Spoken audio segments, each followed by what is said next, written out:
कि मोदी ने सारा सत्यानाश कर दिया, मोदी ने जज खरीद लिया, मोदी ने सीबीआई खरीद ली, मोदी ने ईडी खरीद लिया। अगर ये सब कुछ खरीद लिया होता ना मेरे भाई, पूरा का पूरा विपक्ष इस समय जेल में होता। मोदी जी ने जिस रफ्तार से भारत में काम कर रहे हैं, आज दुनिया की पावरफुल लीडरशिप दिल्ली जैसे स्टेट के अंदर है। पहले जब ये आते थे इनको सीधा ले जाया जाता था, आओ जी ताजमहल दिखाएं, सातवां अजूबा, इससे अच्छा नहीं। आज कहाँ जा रहे हैं? अक्षरधाम मंदिर जा रहे हैं, आज मंदिरों में दर्शन करने जा रहे हैं, आज भारतीय संस्कृति देख रहे हैं। कोई पैर छू रहा है, कोई बोस बोल रहा है, कोई गले मिल रहा है, कोई नमस्कार कर रहा है। और जितनी भी लेडीज आई, आप सबको देखो भारतीय सभ्यता के अंदर, साड़ी के अंदर, जिसे हमारी संस्कृति माना जाता है। जापान की ये चीजें हमारी आत्मा खुश करती है ना, कि एक बंदा विदेशों में जाके हमारे भारत का नाम रोशन कर रहा है। राहुल गांधी जी को लद्दाख जाकर के बाइक राइडिंग करते हुए ना फोटो डालना बड़ा अच्छा लगता है, लेकिन वहाँ की सड़कें किसके नेतृत्व में बनी वो डालना अच्छा नहीं लगता है। कश्मीर जाकर के बर्फ़ के अंदर स्काइडिंग करना अच्छा लगता है अपनी सिस्टर के साथ, बट वो बर्फ़ में स्काइडिंग किसके नेतृत्व में कर पा रहे हैं वो अच्छा नहीं लगता है। पहले जब इंडिया मैच जीतती थी ना भारत के अंदर, तो पाकिस्तान कह रहा हूँ सॉरी, श्रीनगर के अंदर पाकिस्तान जिंदाबाद के और हिंदुस्तान मुर्दाबाद के नारे लगते थे। पर आज कोने कोने में तिरंगा लहरा रहा है, वो उनको अच्छा नहीं लगता है। उनको अच्छा लगता है खाली मोदी जी ने कुछ नहीं किया, हमने सब कुछ किया। अगर तुमने कुछ किया होता मेरे भाइयों, तो दूसरी बार मोदी जी आते ना, और तीसरी बार आने की तैयारी ना कर रहे होते। अगर तुमने भारत को उस स्तर पे पहुंचाया होता। आज बच्चे बच्चे को पता चल रहा है कि हाईवे का निर्माण कैसे हो रहा है, भारत राम जन्मभूमि का निर्माण कैसे हो रहा है, एक्सप्रेसवे कैसे बन रहे हैं, राम जन्मभूमि और अपना वंदे भारत ट्रेनें, इन सब की प्रोग्रेस कैसे हो रही है। भारत में G20 की अध्यक्षता कैसे भारत कर रहा है, और जितने भी पावरफुल लीडर्स भारत के अंदर आए, सबके साथ मोदी जी बैठे हुए पाए जा रहे हैं। सबको भारत के अंदर प्रोग्रेस कैसे होनी है वो बातें करते हुए मोदी जी देखे जा रहे हैं। लेकिन पहले क्या होता था, प्रधानमंत्री थे हमारे आदरणीय मनमोहन सिंह जी, लेकिन वार्तालाप करते हुए कौन दिखती थी? श्रीमती सोनिया गांधी जी। और हमारे मनमोहन सिंह जी साथ वाली चेयर पर बिठा दिया जाता था एक डमी बना करके। क्या ये हमारे प्रधानमंत्री का सम्मान था? आज ये कहते हैं प्रधानमंत्री अनपढ़ है, कुछ है। मैं कहता हूँ तुम बोलो, तुम्हारे पास इस समय इलेक्शन के अंदर कोई मुद्दा नहीं है। पहले तुम राफेल का मुद्दा लेकर गए, उसमें फेल हुए। अब तुमने 26 बंदों की टीम बना ली, और 26 बंदों की वो टीम बनाई है जिनको आज से कुछ समय पहले तुम खुद भ्रष्टाचारी बताते थे, गालियां देते थे, विरोध करते थे। लेकिन आज वही टीम तुम्हें अच्छी लग रही है। क्यों? क्योंकि तुमने भारत का भला नहीं करना, भारत को डुबोना कैसे है वो तय करना है। तुम्हारा तय करना वो है कि भारत को कैसे डुबोना है। आज अकेले मैं कहता हूँ कांग्रेस ने ठीक है कार्य किए, एम्स बने, IIT बने, सब बने, लेकिन क्या उसकी प्रोग्रेस, उसकी रफ्तार ऐसी थी जैसे मोदी जी की है? आज उनका देखिए, राहुल गांधी जी सांसद का उनका वो उठा करके देख लो कितने दिन वो आए वहाँ पे, अटेंडेंस जिसे कहते हैं। एक बच्चा भी स्कूल में एक लिमिट से ज़्यादा छुट्टियाँ करता है ना, उसको स्कूल से निकाला जाता है। लेकिन जो बंदा सांसद के अंदर आ करके अपनी अटेंडेंस पूरी नहीं कर पा रहा, वो कैसे ख्वाब दे सकता है कि उसको भारत की जनता प्रधानमंत्री की कुर्सी पर बिठाएगी? क्या भारत को और नीचे ले जाना है? 9 साल के अंदर जो रफ्तार पकड़ी है भारत ने, जितने प्रोग्रेस हुए हैं भारत के अंदर, क्या आपकी सरकार में इतनी क्षमता थी? नहीं थी, तभी आज पीछे है। आज हर एक बच्चे को पता है कि क्या कार्य हो रहे हैं। आज से पहले तो किसी बच्चे के मुंह से नहीं सुनते थे, कहीं डिबेट में नहीं आता था क्या कार्य हुए, किसी बच्चे को नहीं पता चलता था कहाँ हाईवे बन रहा है, कहाँ मंदिरों का निर्माण हो रहा है, कुछ नहीं। उन्होंने खाली मोदी जी के बनाए हुए कार्यों का मजा लेना है, उनके चमचों ने मजा लेना है, अपोजिशन ने मजा लेना है। उनको गाड़ियां भी चाहिए, लग्जरी घर भी चाहिए, सब कुछ चाहिए। आज राहुल जी कहते हैं जगह जगह जाके मेरे पास तो घर भी नहीं है, मेरा घर भी छिन गया। अरे तुम्हारे पास अगर घर नहीं है ना, तो मैं कहता हूँ उस बेचारे मजदूर से पूछो जो 70 सालों से 65 सालों से तुम्हारी सरकार के अंदर झुग्गी से झुग्गी में ही रह गया, वो मकान तक गया नहीं। मकान किसने दिए 9 साल में आकर के? जहाँ झुग्गी वहाँ मकान मोदी जी ने दिए। मैं कहता हूँ तुम उनकी, ठीक है तुम्हारा काम है उनकी अवहेलना करना, उनके कामों को नकारना, लेकिन जो दिख रहा है उसको तो मानो कम से कम। क्या नाम हो भाई साहब? मेरा नाम राहुल है भाई साहब। राहुल जी, अच्छा राहुल जी आपका नाम है। आमतौर पे राहुल मोदी विरोधी में आए जाते हैं, यहाँ पे मोदी समर्थक पाए गए। एक मेरे भाई साहब जरा कैमरा दिखाओ। मेरे भाई साहब कह रहे हैं जहाँ झुग्गी वहीं मकान। जरा मेरे साथ अभी चलो, मैं आपका किराया यहाँ से ऑटो करके ले चलूँगा इन सबको भी। अभी मेरे साथ चलो, रकाबगंज के पीछे राष्ट्रपति भवन के पीछे झुग्गी पड़ी हुई है, वहाँ उसका मकान क्यों नहीं दे रहे? आपने आधार कार्ड देखा उनका? बांग्लादेशी हैं सब, बांग्लादेशी बैठे हुए हैं। आधार कार्ड देख के आए हो आप? रोहिंग्या हैं सब। तो उनको निकालो ना, क्यों रखे हो? तुम्हारी सरकार तो तुम्हारी है ना, अगर बांग्लादेशी तो उनको भगाओ। NRC का विरोध करते हो, निकालने का टाइम आता है तो जब NRC का विरोध करते हो भगाने का। अच्छा अच्छा अच्छा दे रहे थे, पैसों से हेल्प करी जा रही थी, तब क्यों नहीं बोला मेरा भाई कि हाँ मोदी जी सही कह रहे हैं, एनआरसी ला करके इनको निकालो? तब वहाँ लंगर, पैसा, खाना सब बांटा जाता, तब मेरा भाई वहाँ जाता और कैमरे के आगे बोलता मैं एनआरसी का विरोध करता हूँ, मैं एनआरसी के साथ हूँ, इनको निकालो यहाँ से, ये हमारे आने वाली पीढ़ी का, हमारे बच्चों का हक खा रहे हैं, इनको क्यों नहीं निकालते? आज मोदी जी ने जितनों को घर दिए, क्या शक्ल देख के दिए थे या ये मेरा वोट बैंक है इसलिए दिए थे? जिसका नंबर आया उसको दिए। 9 साल हुए मेरे भाई, समय लगता है हर एक कार्य के अंदर। एक दिन के अंदर आप कहोगे दिल्ली के अंदर, खाली दिल्ली की बात कर रहा हूँ कि जितनी झुग्गियां सबको मकान देते, पॉसिबल नहीं होता, समय लगता है। अच्छा, मुझे एक बात बताइए, एक मिनट, राहुल गांधी ने अभी एक प्रेस स्टेटमेंट दी थी लद्दाख में, जब थे, आपने लद्दाख का जिक्र किया कि मोदी इसलिए जीतते हैं क्योंकि उन्होंने हर इंस्टीट्यूशन के ऊपर कब्जा कर लिया है। इसमें उन्होंने judiciary, election commission, CBI, ED और यहाँ तक कि मीडिया का भी जिक्र किया। अच्छा, आ रहा हूं। अगर सबके ऊपर कब्जा कर लिया होता तो इनकी सदस्यता वापस ना आती। जस्ट तो उन्होंने खरीद लिए थे, कोर्ट मोदी ने खरीद ली थी, तो इनको सदस्यता कैसे वापसी मिली, घर कैसे वापसी मिला? आज इतने बोल सांसद में खड़े होकर के कैसे बोल पा रहे हैं? ये फ्लैंकिस्ट करने का मौका कैसे मिला आपको?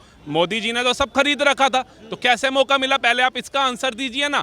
आप कहते हैं बाकी जो भी उन्होंने चीज़ें खरीद ली, ये सब जो आप घूम रहे हैं, ऐशो आराम ले रहे हैं, जनता के टैक्स के पैसों का दिया हुआ, आपने जनता से वादा करके आते हो कि जनता को हम ऊपर पहुंचाएंगे, जनता की तरक्की करेंगे, लेकिन तरक्की आप लोगों की होती है, उसका जीता जाता है। एग्जाम्पल अभी नए नए केजरीवाल जी। और मैं कहता हूँ जितने भी ये 26 गठबंधन है ना, इन सबसे एक अपील करता हूँ, पहले आप अपनी अपनी स्टेट को निखार लीजिए। जब आप अपनी स्टेट को निखार देंगे ना, तो जनता अपने आप तय कर लेगी। जब ये उसको सुधार सकता है तो ये भारत भी सुधार सकता है। अगला ऑप्शन इसको दिया जाए। आज योगी जी योगी जी योगी जी क्यों हो रहा है? क्या योगी जी ने क्या जादू की छड़ी थी एकदम घुमा दी? उनके कार्य ऐसे हुए, यूपी का हर एक बंदा उनसे खुश हुआ। हम तो दिल्ली वाले हैं, हम तो देखते हैं यूपी के भाइयों को खुश हुए, और जब हम वहाँ जाते हैं वहाँ के निर्माण भी देखते हैं, वहाँ के कार्य देखते हैं। अब महिलाओं के जो इंटरव्यू आ रहे होते हैं, बताती हैं अब तो हम खुले में, पहले तो जेब में 500 रुपये लेके जाते थे, दिहाड़ी करके पता नहीं चलता था घर जाएंगे नहीं जाएंगे। तो हम तो उसको देख के सीखते हैं कि हाँ वाकई में है।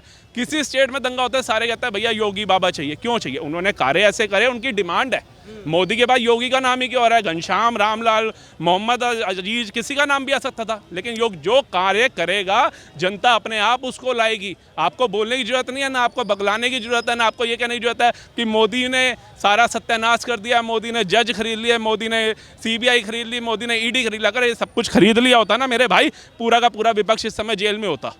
अच्छा, एक अंतिम सवाल का जवाब दीजिए आप, क्या लग रहा है आपको, ये जो इंडिया अलायंस जब से बना है, क्या नरेंद्र मोदी या भाजपा घबरा गई है?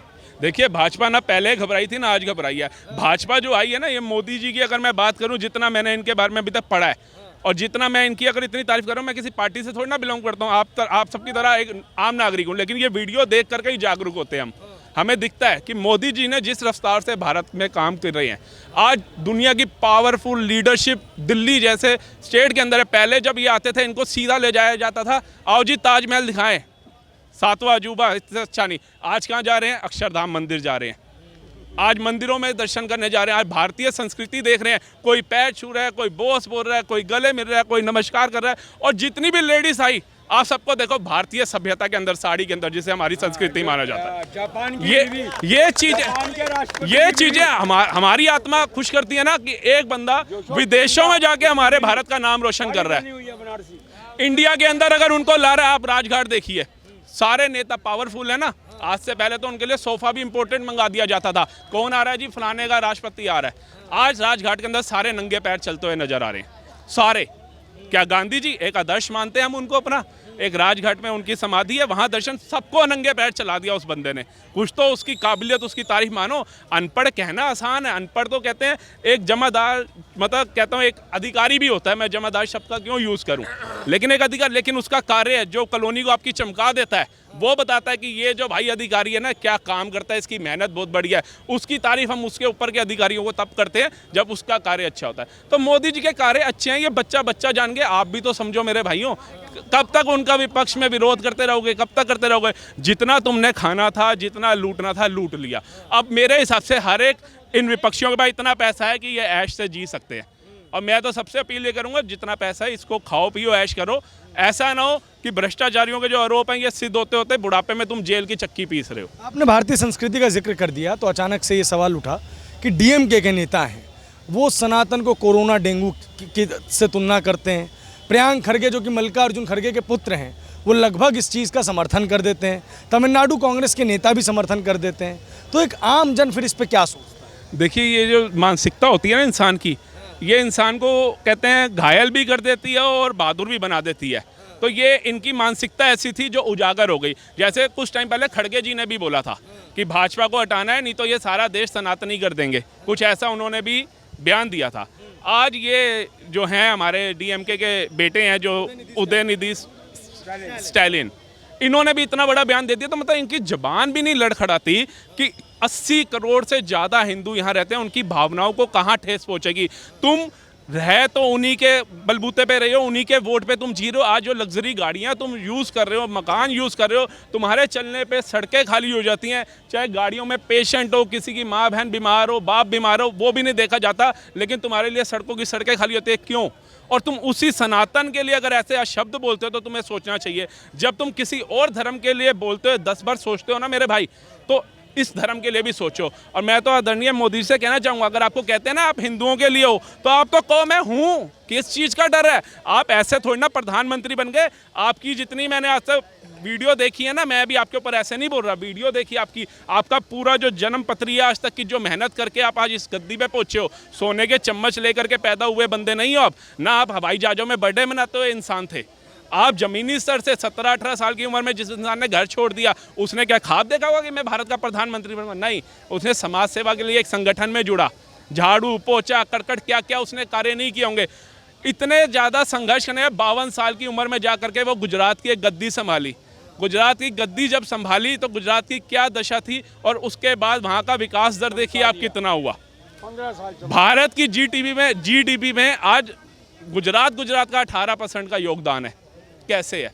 3 बार के वहाँ सीएम रहे, हर एक कार्य उन्होंने अपना उत्तीर्ण किया। तब जनता ने कहा हाँ, ये मैन जो बंदा है ये डिजर्व करता है प्रधानमंत्री के लिए। क्या और कोई नहीं था? इतनी बड़ी भाजपा संगठन था, अदर्स से क्या नहीं था? क्या मोदी ही क्यों आया? और मोदी आया तो फिर मोदी क्यों छा गया? हर घर मोदी, ये सब क्यों? आज बीजेपी को सारे नेताओं को साइड में कर दो, एक मोदी जी के चेहरे पे बीजेपी आज इतनी बड़ी पार्टी बन के बैठी है। उनके साथ का साथ मिला उनको, क्या कहते हैं, अपने गडकरी जी को। आज देख लो भारत के हाईवे कहाँ तक उन्होंने रेलवे ब्रिज बिछा दिए, कश्मीर तक सुरंगें खोद दी, नेशनल हाईवे इतने बड़े बड़े बना दिए। 8-8, 10-10, 12-12 घंटों के सफ़र हम 3-3 घंटों में कर रहे हैं। गाड़ी का पेट्रोल भी बचता है, सस्पेंशन का खर्चा बचता है, समय बचता है, सब कुछ बचता है। आज जिस बंदा घर से बोल के जाता था भैया मैं फलानी जगह जा रहा हूँ, कल आऊँगा, आज वो सुबह जाता है देहरादून जैसी जगह में, काम निपटाता है, रात को 8-9 बजे तक घर वापसी आ जाता है। तो वो यही तो विकास है। तुम क्या चाहते हो? 10 दिन का सफर करके जाओ, तीर्थ यात्रा पे जाओ। नरेंद्र मोदी का जो आपने ये सारी बात बोली, जो प्यार मिला, मोहब्बत मिली, समर्थन मिला, उसने नरेंद्र मोदी को तानाशाह बना दिया, क्योंकि राहुल तो उन्हें तानाशाह ही कहते हैं। मैं कह रहा हूँ ना, राहुल जी तो कहेंगे। राहुल क्या पूरा विपक्ष कहेगा? अगर वो कहेगा ही नहीं, अगर आज मनमोहन सिंह जी ने कल परसों तारीफ करी उनकी, मनमोहन सिंह जी कांग्रेस के एक्स प्राइम मिनिस्टर रहे हैं, इसके एक्स प्राइम मिनिस्टर, सॉरी ठीक है, टंग स्लिप हो सकती है, लेकिन वो देश के, उनके साथ समस्या हो गई है कि भाजपा कांग्रेस पार्टी के तरफ से रहे, ठीक है, उधर से चुनाव जीता, उन्होंने भी तारीफ कर दी मोदी जी की। वो तो नहीं घबराए कि मेरे ऊपर क्या आरोप आएगा, या मेरे को कहीं पार्टी से ना निकाल दें, या मेरे से घर ना छिन जाए, या गाड़ी ना छिन जाए। नहीं, साफ छवि का बंदा, साफ कहते कभी नहीं डगमगाएगा। अगर ये सारे विपक्ष हाँ भर दे कि हाँ मैं जो लद्दाख गया, मैंने इतनी महंगी बाइक की राइड ली, वो तब ले पाया जब मोदी जी ने वहाँ की सड़कें बढ़िया कर दी, नहीं तो गड्ढों में उछलता ही रहता और कुछ ना करता।